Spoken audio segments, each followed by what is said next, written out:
Hi, my name is Danielle Murata. I'm submitting a video for Rocky Mountain Prep. I'm answering the 3 questions I was sent. So the first one is, why would you like to work at Rocky Mountain Prep? I've done some research on this school, and it seems like you have a really wonderful reputation between the staff and the community and your parents and the students.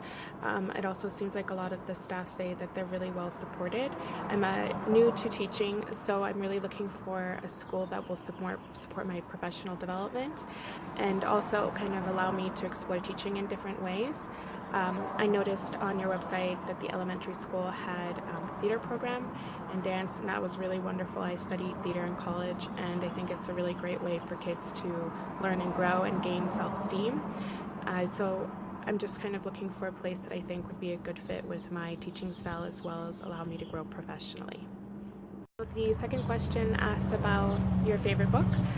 I think that my favorite book, especially when I think about when I was younger, was Matilda by Roald Dahl. I don't remember how I got introduced to his books, but once I started reading like Matilda, the BFG, the Witches, I totally fell in love with his writing, and I read pretty much every single book he wrote when I was in the 5th grade.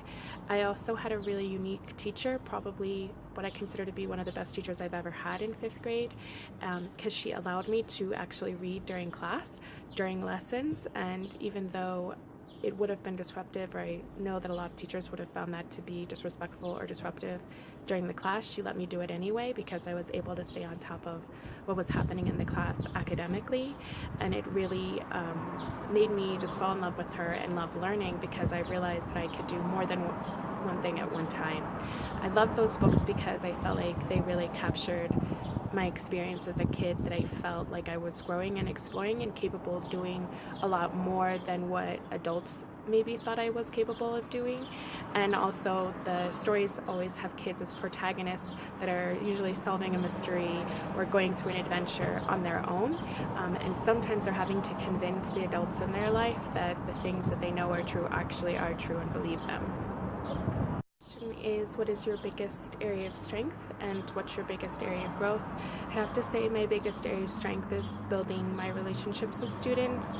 I've been able to build really strong relationships, especially with students that have like low social emotional growth or maybe struggle in that area, and also any students that might be on an IEP or have special education needs. Most of the kids I've worked with have had mild to moderate special education needs.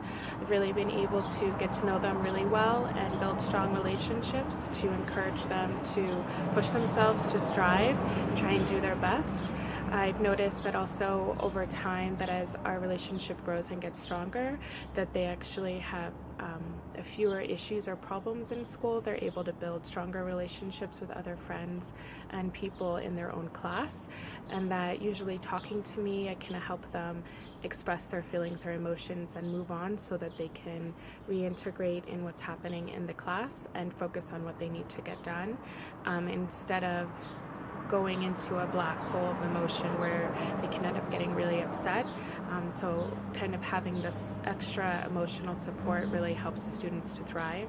One of the areas I know I definitely need to grow in is just the timing of my lessons.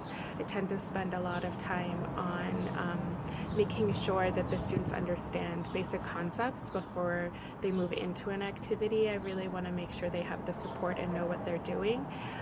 So kind of having more confidence in being able to move forward.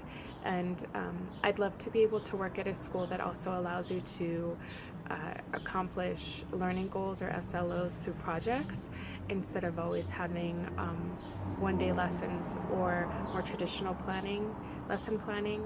I find that I really want to have the students learn and grow on their own, especially once they have basics of skills like reading and writing. I can usually understand what they're trying to do and have them persevere even if they don't understand exactly what to do. So those are some areas. And then I think just really being able to learn and grow from other teachers' experiences would be really lovely, to have the time to do that and learn from other people that have wonderful experiences or knowledge to share.